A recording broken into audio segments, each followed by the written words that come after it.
welcome to Ian's vlog in the magic shed. Now, I know a lot of these videos have been done in shed a minute, but we know why.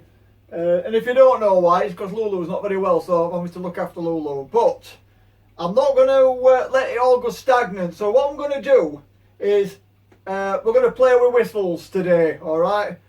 This being a whistle, watch. Right, now this particular whistle is made out of Bramble. Let me show you. I'll go right back at camera so you can see. There you go, just normal. Well, it's not exactly normal, it's quite thick stuff. This is the kind of thing you can imagine that poor prince trying to fight through, or wherever he were, to get to Sleeping Beauty. It's big, thick stuff. And I was looking to find this, and it was full of spines. And I've just trimmed back all the spines, and I've ended up with that. And it's got that sort of pith, that spongy bit that looks like the filter on a cigarette all the way down the middle of it. But there's many things you can use. You can use bamboo, you can use willow, anything you want, as long as you can burrow it out. Now, burrowing out. Now, a piece of wood like this, if you were to, you could do it with an electric drill. Just drill straight through if that's what you want to do. But what I've been doing, I've been countersinking it with a countersinker, which looks like, and I'll keep going backwards and forwards. It looks like that, okay? So you just sort of countersink down the middle, so it takes a lot of that pith stuff out. And then I've been getting this drill bit, and I've been going in there and working it down as so, over a period of time, and that will work its way down and hollow it out, as it has done with that one. You see the depths, and that's why I've had to make me whistle that long, because then it fits through. I could do it both ways, but I thought as long as it's alright. So I'm trying to stay away from using conventional electrical tools, and if you go out for a period of time, it does actually work. You're probably going to be better using it if you fix it in a vise, but I don't use a vise here. This is like a sort of bushcrafty woodwork bench, and you can see already that's already started cutting into that. Now, over a long period of time, what I do is I'll take everything out of the middle with that, as so. Okay, that pithy sort of foamy stuff down the middle, I cut all that out with that to start with, right, and then I'll go down in the centre with that and hollow it out to that size. Alright, you don't have to do it like this. There's different kinds of wood that you can use. Right, so we're going to go through the process, but these are the tools that I'm using. I'm using the knife I got from MP Custom Blades, and this is another reason I want to make this, because that's something I can use using that knife. Alright, so it's a smaller knife, nice and sharp. Remember, knife safety, don't want any fingers coming off. And so we've got that, cut it to size. I'm going to go through the process with you now and try and make it as clear as possible. Okay, so here we go, let's have some fun. See you in a minute. Right, initially what I'm going to be doing is working out the length of the whistle, and I've done it so that that fits right up to there, and then I can take the other end out slightly from there. So I need to measure, I can basically measure this against this one, and I would say that's about 5 inches long, but I'm just going to measure it off with that one. If I can just find, I'll use my knife. So I'll put it against there, onto there, measured it to there. So, and then I'll roll it. I'll take a little, again be careful with the fingers, little cut out there, and to get it sort of flush, all I'm going to do is roll the knife across, as so, just to cut into the bark. Alright, so that lines back up there, and then I'm going to roll onto it, and I'm going to keep doing that as it cuts in. See my hand staying away till it gets all the way through. So I'll come back to you once I've gone through, because this is quite a soft wood, so it's something I can do this with. You'll see that it's got that bend on the blade, which allows me for it to roll on there. See you in a minute. Okay, so now we've gone through that, you'll find that it's got like a choppy effect on the end, you know, because I've been rolling it. You can clean that up simply with the knife on the ends. Because obviously I've been chopping at it with a knife, it's not going to be as clean as it would be if you did it with a proper saw. Alright. So you can just clean that end up. So you end up with a nice clean end on there. Alright, so I'm going to use the other side as my sort of end for create. In fact, no, I'll use this side. This is a little bit cleaner. I'll use that side so I can put that away for another job. So now what I'm going to do is I'm going to go through the middle here. So I'm hoping everybody's staying with me on this one. So we've rolled, so it's worked its way through all the way around. Okay, and then it sort of pops off in middle, and then I've sort of cut that and I've cleaned that up. And what I'm going to do now is I'm going to take the pith part out of the middle with the countersinker. Now you've got to be very careful when you're doing this that you don't split. This bit's not so bad, it's when you come to using the drill. You don't want to split the wood, so you've got to go nice and steady. And the only reason I'm doing this is because it's going to guide that central part of this drill bit through the wood. Now I tend to do this by hand like that, but if you can get something to fit on there, some kind of handle, it's going to make the job a whole lot easier for you. You can see that's going through. That's what you want. Don't rush this. It's got to be enjoyable.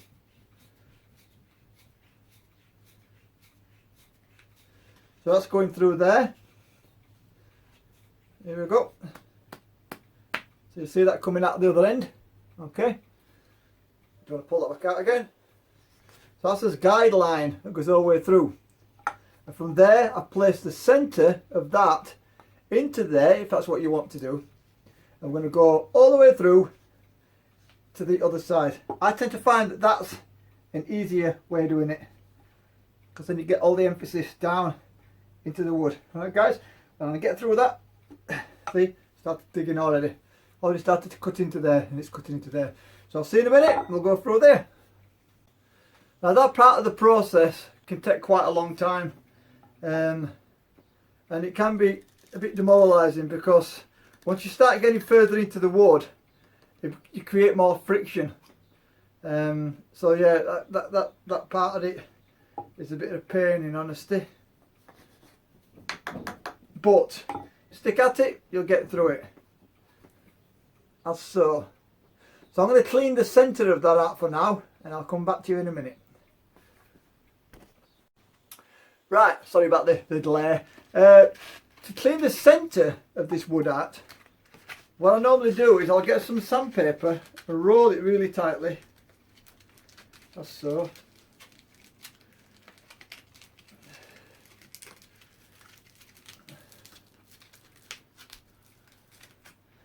And then push it down the inside and just rub it around and round. This is 100 grade. I normally use 80. We'll go down to 100 and then work it down. And I think the cleaner the inside of that bore, the better, really. You see it's all coming out, it's starting to clean up in there now. Because when you're going through with that, it rags all the inside because it's going against the grain. So it's important to get that cleaned up inside. And again, it can take a while, but I'll come back to you once I've cleaned it the best I can. It's not a difficult process, this. It can just be a little bit frustrating. And getting the whistle to whistle can be quite fun. Where's the other whistle? Oh, it's fallen down there. But you can see we're using the same processes as what we used before. Right, so we've got to this point. And that's about as clean as I'm going to need it now. We can always clean it up a little bit later on. Alright.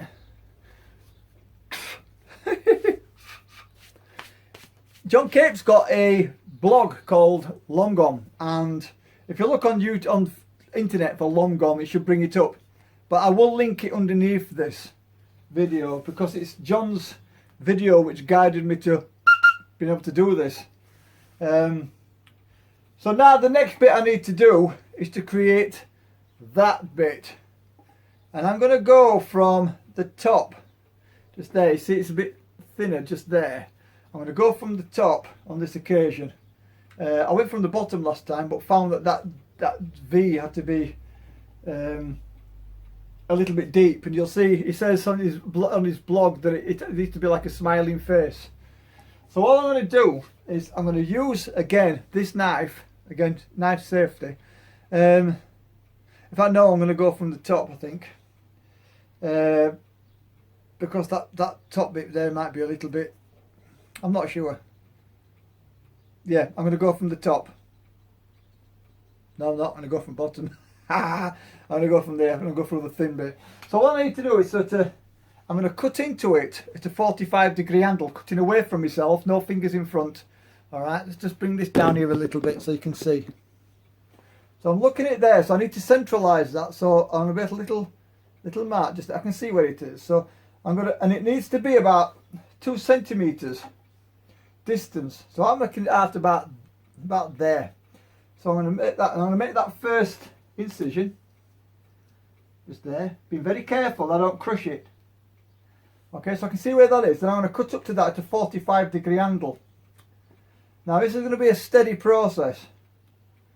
Be very careful that I don't overcut. Alright, because once you've made the cut, you can't undo the cut.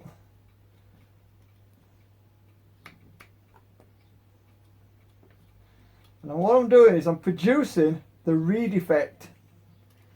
And it's the angle of that going through that wood which is going to be creating that reed effect.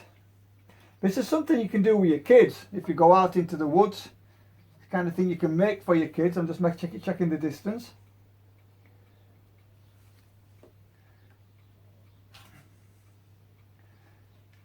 Try and make sure I don't take too much off.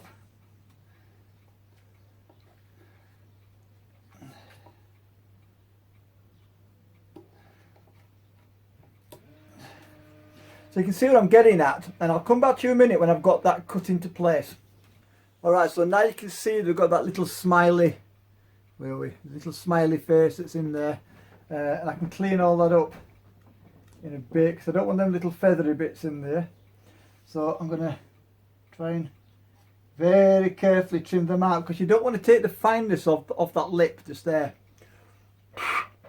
Alright, so that's as far as we've got up to now. Now it gets interesting. Now if you find that you're not getting the perfect shape in there, all you have to do is take a little bit more off from that side, and you can finally tune it so that it's got a nice smile. Alright, but you're best off doing that after, if you follow me, so you can judge the tune. Right, so next bit is to get myself a piece of wood from somewhere which will fit. What's that there? No, I've got to get a piece of wood which will fit inside that hole there. So I'll see you in a bit.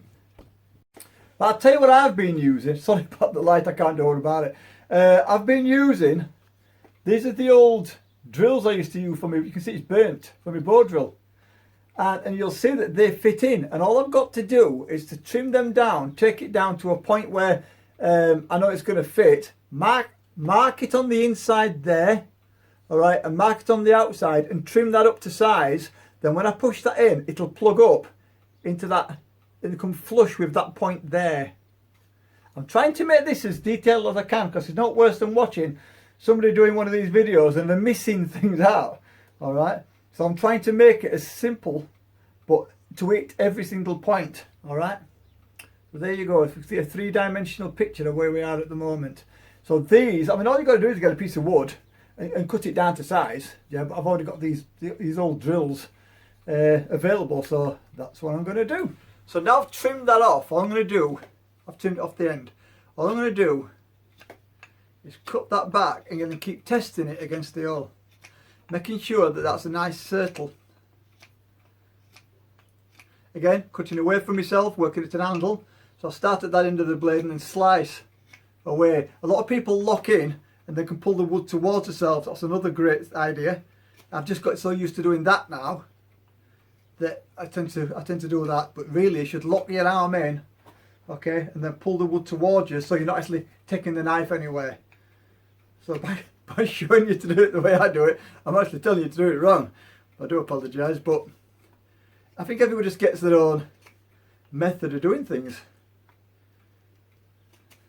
I'm going to take it down the best that I can, just ensuring it's round.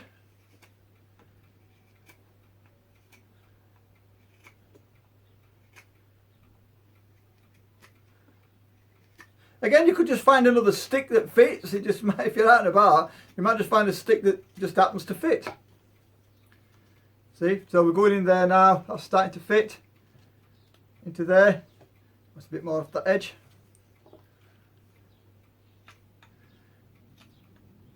This is the beauty of doing it. It's just that it's so relaxing.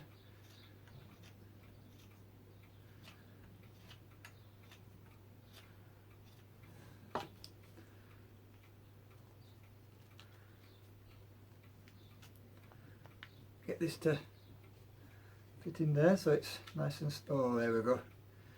You see, because you're never going to get, well, you're going to be far pushed to get that to fit perfectly. If you can get it to the best that you can, so it's nice and snug in that hole, what I'll do then is I'll get my knife and I'll mark it off in there so it's flush. Alright, like that. So I've got that little V there so I can see where I'm going, and I'll mark it. If I don't need to mark it there, because what I can do is I can cut it flush straight off there. Alright, so I can take it out of there now, and I've got that little mark on there that I've made with my knife. So I'll trim it off there, and then once it's actually in the whistle, I can trim it off there. Now if you've got a saw, you can use a saw. A lot of people have got the bushcraft saws and such like. I tend to do the rolling motion with the knife, but to speed things up a bit, I'm going to use my saw just to trim that off. So now I've trimmed that off, you'll see that the wood here goes in through that hole and up to that edge there, and it's clean off there. So all I'm going to do now is just trim that off on that edge. I'll do that now. So we've got it trimmed up to the edge. All I'm going to do now is make that nice and flush, keeping the knuckles and everything out of the way. Make it nice and clean. And the top there, so that I get a nice blowing ability, I'm going to trim that down. So we're taking that down in line with the other piece. So I don't want to go any further than that.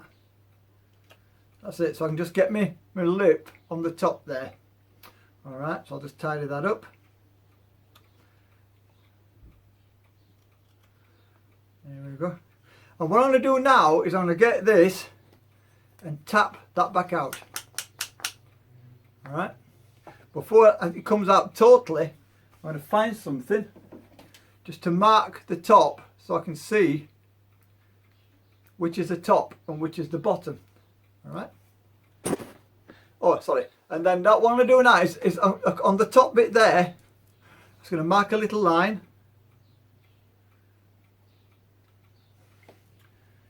You can do it. That's it.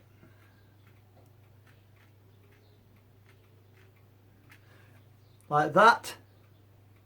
And then I want to make, I'm going to be cutting that, but I'm going to make it sort of go uphill. So that it's sort of, I'll show you. So it's going to go uphill like that. So what it's doing is directing the air upwards towards that little reedy effect there. You've got to wash your fingers when you're doing this.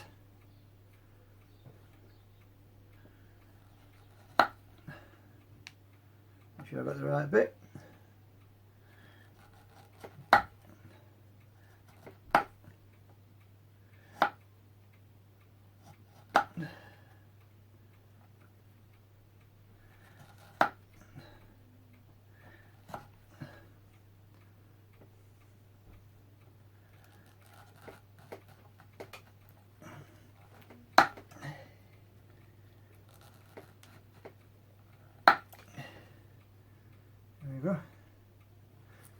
stand up so I can get a bit more control on this.